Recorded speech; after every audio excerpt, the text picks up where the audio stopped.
बारामतीतल्या बातमीला। बारामतीमध्ये अजित पवार विरुद्ध युगेंद्र पवार या काका पुतळ्यांमध्ये ही निवडणूक होत असली तरी खरी राजकीय लढाई शरद पवार आणि अजित पवारांमध्ये होऊ घातलेली आहे। शरद पवारांनी कुटुंबातील उमेदवार दिल्यामुळे अजित पवारांची चांगलीच कोंडीही झाली आहे आणि त्यामुळेच अजित पवारांनी सुरुवातीलाच इमोशनल कार्ड खेळण्याचा प्रयत्न केला। भाषणादरम्यान अजित पवार कमालीचे भावुक झाले, भावनिक झाले। तसंच शरद पवारांनी घरातलाच उमेदवार देऊन घर फोडलं का असा बोचरा सवालही त्यांनी केला। पण अजित पवारांच्या इमोशनल कार्डची शरद पवारांनी त्यांच्या खास शैलीत चिरफाड केली। पवारांनी आज अजित पवारांच्या लढण्याची नक्कल करत निशाणा साधला। घर फोडले अशी गमतीची गोष्ट आहे। घर फोडायचं काही कारण नाही। घरात पवार कुटुंबातला वडील राहिली आणि आजपर्यंत सगळं माझं ऐकतही होते। मी काय त्यांच्या मनाविरुद्ध कुठल्या गोष्टी करत नव्हतो आणि करणारही नाही। इथून पुढे कोणी कसाही भूमिका घेतली तर मी चुकीच्या रस्त्यावर कधी राहणार नाही। आणि आज तासगावमधल्या प्रचार सभेत बोलताना अजित पवारांनी त्यांचे जुने आणि घनिष्ठ सहकारी आर पाटील यांच्यावरती धक्कादायक आरोप केले। सिंचन घोटाळा प्रकरणी आबांनी आपला केसानं गळा कापल्याचं अजित पवार म्हणाले। 70,000 कोटींच्या सिंचन घोटाळ्याच्या चौकशीच्या फाईलवर आबांनी सही केल्याचं अजित पवारांनी सांगितलं। या फाईलवरती आबांची सही होती हे आपल्याला स्वतः देवेंद्र फडणवीसांनी दाखवल्याचं अजित पवार म्हणाले। तासगावमधनं यंदा आबांचे चिरंजीव रोहित पाटील निवडणूक लढवतात तर अजित पवारांनी त्यांच्या विरोधात संजय काका पाटील यांना मैदानामध्ये उतरवलंय। त्याच्यातनं ती एक फाईल तयार झाली आणि ती फाईल गृह खात्याकडे जाते। ह्यांनी त्या फाईलीवर अजित पवारांची ओपन इन्क्वायरी करावी म्हणून सही केली।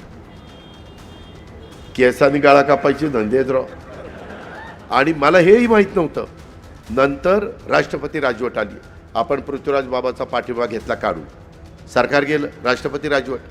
त्यावेळेसचे राज्यपाल म्हणले ही फाईलवर मी सही करणार नाही, निवडून आलेला मुख्यमंत्री करेल, लोकशाही आहे, मी असं काही कुणाला हे करणार नाही। निवडून आले आपले देवेंद्र फडणवीसचं सरकार आणि देवेंद्रनी सही केली आणि मला नंतर सांगितलं या इकडं, मला घरी बोलवलं, म्हणले हो का ही सही मुख्यमंत्र्याच्या करता राहिली होती, तुमच्या आबांनी तुमची इन्क्वायरी ओपन करण्याच्या करता सही केली की नाही? आणि खरंच त्याची सही होती। आता त्यांच्या बरोबर आहेत ना, त्यांच्या मांडीवर बसले आहेत, तेही बोलणारच ते। मेल्यानंतर त्या माणसाबद्दल वाईट बोलणं हे मराठी धर्माला, हिंदू धर्माला शोभा देणारं नाहीये। आता आठवलं का 2019च्या निवडणुकीत नाही आठवलं? त्याच्या आधीमध्ये नाही आठवलं? आता आठवलं? आणि इकडे पालघर विधानसभा मतदारसंघासाठी तिकीट नाकारल्यानंतर श्रीनिवास वनगा आणि त्यांच्या कुटुंबियांच्या अश्रूंचा बांध फुटला। मुख्यमंत्री एकनाथ शिंदेंनी त्यांच्यासोबत बंडात सहभागी झालेल्या 40 पैकी 39 आमदारांना तिकीट दिलं, पण ज्या आमदाराच्या मुलाच्या वाढदिवसाला जातो असं सांगून ही सगळी मंडळी सुरतच्या दिशेनं रवाना झाली, त्या श्रीनिवास वनगांचं तिकीट मात्र कापलं। शिंदेंनी दिलेला शब्द पाळला नाही असा आरोप वनगा आणि त्यांच्या कुटुंबियांनी केलाय। तिकीट न मिळाल्यामुळे व्यथित झालेले वनगा सध्या नॉट रिचेबल आहेत। त्यांच्या कुटुंबियांचा आणि पोलिसांचाही त्यांच्याशी संपर्क होत नाहीये आणि या श्रीनिवास वनगांवरनं आता राजकारणही तापलंय। त्या भागातल्या अनेक शिवसैनिकांनी रडू कोसळलं की काय हा आमचा आमदार, त्याला आम्ही निवडून दिलं आणि आज अशा प्रकारे आमच्या विरोधामध्ये तांडव करतो।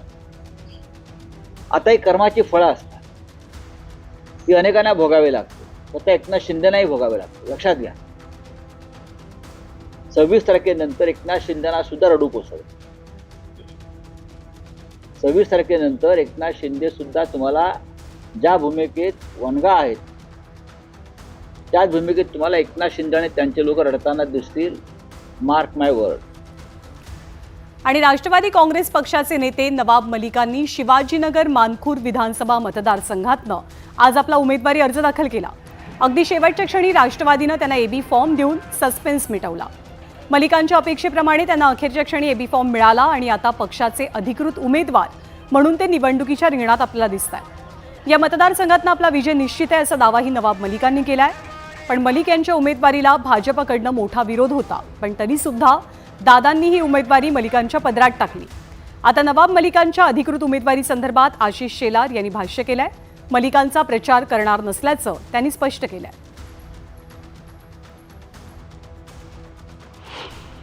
वेळेस पक्षाने एबी फॉर्म पाठवल्यानंतर 2:55 ते आम्ही दाखल केलं आणि आता मी राष्ट्रवादी काँग्रेस पक्षाच्या अधिकृत उमेदवार म्हणून या मतदारसंघातून निवडणूक लढणार आणि त्याबाबत मी अजितदादाचा, प्रफुल्ल पटेल साहेबांचा आणि आमच्या राज्याचे प्रमुख सुनील तटकरे साहेबांच्या मनापासून आभार मानतो. आणि सोलापूर दक्षिण मतदारसंघातनं काँग्रेसनं दिलीप मानेंना उमेदवारी जाहीर केली होती, पण अर्ज भरण्याच्या शेवटच्या क्षणापर्यंत उमेदवारी जाहीर होऊन सुद्धा दिलीप माने यांना काँग्रेसनं एबी फॉर्म काही दिलाच नाही. त्यामुळे त्यांनी आता अपक्ष म्हणून आपला अर्ज दाखल केलाय. तर उद्धव बाळासाहेब ठाकरेंच्या पक्षाकडनं अमर पाटील यांना एबी फॉर्म मिळाला. त्यांनी आपला उमेदवारी अर्ज भरला. त्यामुळे सोलापूर दक्षिण मतदारसंघातनं उद्धव बाळासाहेब ठाकरेंच्या शिवसेनेचे अमर पाटील हे अधिकृत उमेदवार असतील. उमेदवारी जाहीर होऊन सुद्धा एबी फॉर्म न दिल्यामुळे दिलीप माने यांनी मात्र काँग्रेस नेतृत्वावर टीका केली आहे. खरं तर यांना लोकसभेचा एक चांगलीचा अनुभव होता. या अनुभव असताना सुद्धा अशा पद्धतीनं काँग्रेस, जर तुम्ही एवढी मवाळ भूमिका घेऊन आपल्या मित्रपक्षाबरोबर जात असेल तर अग्रेसिव्ह भूमिका काँग्रेसची पाहिजे. त्याच्याशिवाय होणार नाही. नाहीतर असंच तुमचं लोकमत आहे ना, लोकांमध्ये आहे काँग्रेस खूप जुनी काँग्रेस आहे. ते असं असताना तुम्ही जर 2 पावलं मागं 2 पावलं मागं आणि समोरचा आपला मनुष्य 10 पावलं जर पुढे जात असेल तरी योग्य नाही ना. असं आज विधानसभेसाठी उमेदवारी अर्ज दाखल करण्याचा अंतिम शेवटचा दिवस होता. त्यामुळे आजच्या दिवसानंतर राज्यातलं चित्र विधानसभेचं कोणाविरुद्ध कोण लढणार हे जवळपास स्पष्ट झालेलं आहे. राज्यात विधानसभेत काही पारंपरिक मतदारसंघात आपल्याला बिग फाईट्स पाहायला मिळत आहेत. आपण विभागवार या बिग फाईट्सचा आढावा घेऊया. सुरुवातीला पश्चिम महाराष्ट्र अर्थातच बारामती विधानसभा मतदारसंघ अजित पवारांना आव्हान देत आहेत त्यांचे पुतणे युगेंद्र पवार.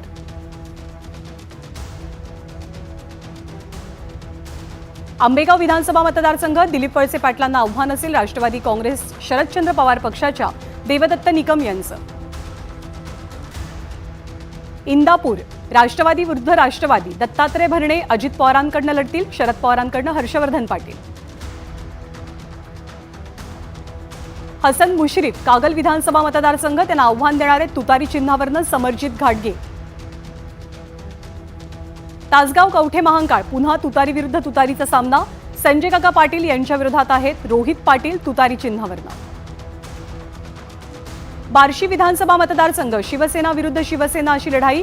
राजेंद्र राऊत शिवसेना शिंदे गटाचे उमेदवार तर दिलीप सोपल उद्धव बाळासाहेब ठाकरे यांच्या पक्षाकडनं निवडणुकीच्या रिंगणात आहेत. यापुढे पश्चिम महाराष्ट्रातली आणखी एक बिग फाईट रोहित पवार विरुद्ध राम शिंदे अशी. आणि यानंतर उत्तर महाराष्ट्रातली बिग फाईट आपण जाणून घेऊया. उत्तर महाराष्ट्रात जळगाव ग्रामीण विधानसभा मतदारसंघात शिवसेनेचे गुलाबराव पाटील विरुद्ध गुलाबराव देवकर राष्ट्रवादी काँग्रेस शरदचंद्र पवार पक्ष.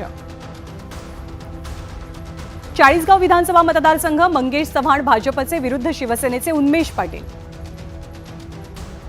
नांदगाव विधानसभा मतदारसंघ तिरंगी लढत शिवसेनेचे सुहास कांदे विरुद्ध शिवसेना उद्धव बाळासाहेब ठाकरे पक्षाचे गणेश धात्रक विरुद्ध बंडखोर उमेदवार किंवा अपक्ष उमेदवार समीर भुजबळ. अमरावती विधानसभा मतदारसंघ विदर्भातल्या बिग फाईट्स राष्ट्रवादीच्या सुलभा खोडके विरुद्ध काँग्रेसचे सुनील देशमुख अशी लढत रंगणार आहे. अहेरी विधानसभेमध्ये वडील विरुद्ध मुलगी सामना. राष्ट्रवादीचे धर्मराव बाबा अत्राम विरुद्ध शरद पवार पक्षाच्या भाग्यश्री अत्राम मैदानात आहेत. विदर्भातल्या सावनेरमध्ये काँग्रेसच्या अनुजा केदार विरुद्ध भाजपचे आशिष देशमुख असा सामना रंगेल. दिग्रस विधानसभा मतदारसंघ शिवसेनेचे संजय राठोड विरुद्ध काँग्रेसचे माणिकराव ठाकरे. तर मराठवाड्यातलं काय चित्र? जालन्यामध्ये शिवसेनेचे अर्जुन खोतकर त्यांना आव्हान देतील काँग्रेसचे कैलास गोरंट्याल. औरंगाबाद पश्चिम विधानसभा मतदारसंघ शिवसेनेचे संजय शिरसाट विरुद्ध शिवसेना उद्धव बाळासाहेब ठाकरे पक्षाचे राजू शिंदे. MMR रिजनची परिस्थिती मुंबईतल्या बिग फाईट्स. माहीम विधानसभा मतदारसंघ तिरंगी लढत शिवसेनेचे सदा सरवणकर विरुद्ध शिवसेना उद्धव बाळासाहेब ठाकरे पक्षाचे महेश सावंत विरुद्ध मनसेचे अमित ठाकरे. वरळी आणखी एक हाय व्होल्टेज लढत शिवसेनेचे मिलिंद देवरा विरुद्ध शिवसेना उद्धव बाळासाहेब ठाकरे पक्षाचे आदित्य ठाकरे. त्यांना आव्हान देतात मनसेचे संदीप देशपांडे. मुंबईतला वांद्रे पूर्व मतदारसंघ, राष्ट्रवादीचे जिशान सिद्दीकी विरुद्ध शिवसेनेचे वरुण सरदेसाई विरुद्ध मनसेच्या तृप्ती सावंत अशी लढत असेल. कोपरी पाचवाखाडी मुख्यमंत्र्यांचा मतदारसंघ, एकनाथ शिंदेंना आव्हान दिलंय आनंद दिघेंचे पुतणे केदार दिघेंनी. तर कोकणात काय चित्र आहे? राजापूर विधानसभा मतदारसंघ, राजन साळवींना आव्हान देणार आहेत किरण सावंत. शिवसेना विरुद्ध शिवसेना अशी लढाई.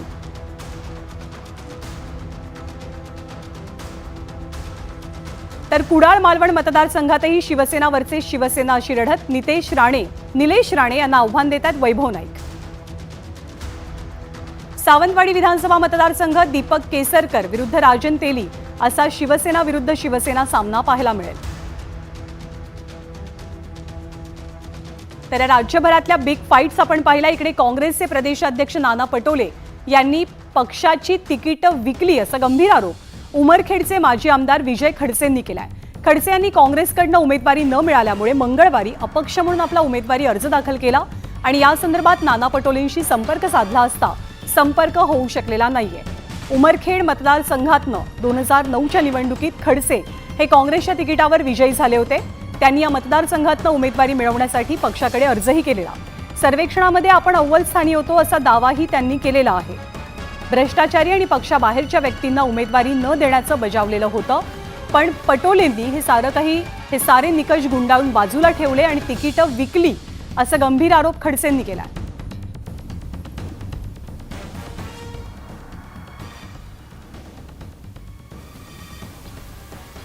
शंका घ्यायला वाव आहे.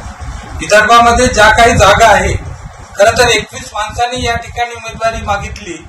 स्थानिकचा माणूस डावलून मराठवाड्यात राहणारा आणि तोही मुंबईचा स्थायिक झालेला उमेदवाराला, मोपलवारच्या माणसाला, समृद्धीमध्ये काम करणाऱ्या माणसाला या ठिकाणी ती उमेदवारी देण्यात आली. खऱ्या अर्थानं हा काँग्रेसवर फार मोठा अन्याय आहे. नाना पटोले साहेबांनी विदर्भामध्ये अमरावती विभागात ज्या 5 राखीव मतदारसंघ आहे त्याच्यापैकी या ठिकाणी 4 मतदारसंघ हे 2 उभाटा आणि 2 शिवसेना राष्ट्रवादीला म्हणजे शरद पवार पक्षाला दिल्या. उमरखेड एकमेव काँग्रेसकडे होती. आणि इकडे महाराष्ट्राच्या राजकारणामध्ये काका विरुद्ध पुतण्यातील संघर्ष तसा बराच जुना आहे. पण बीड जिल्ह्यात मात्र आता काका पुतण्यातील राजकीय लढतीला नवा आयाम मिळालाय. यावेळेला बीड विधानसभा मतदारसंघात क्षीरसागर कुटुंबच एकमेकांच्या विरोधात उभं ठाकलंय.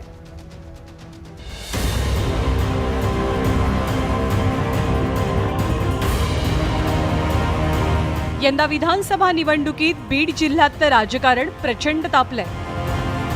जिल्ह्यात एकीकडे मराठा विरुद्ध ओबीसी असा राजकीय संघर्ष सुरू असतानाच आता नात्या गोत्यांमध्येही तीव्र राजकीय लढाई रंगतेय. बीड विधानसभा मतदारसंघात क्षीरसागर कुटुंबातला संघर्ष टोकाला पोहोचलाय. जयदत्त क्षीरसागर यांच्या विरोधात त्यांच्या 2ही पुतण्यांनी दंड थोपटलाय. संदीप क्षीरसागर यांना राष्ट्रवादी काँग्रेस शरदचंद्र पवार पक्षाकडनं उमेदवारी जाहीर झाली आहे.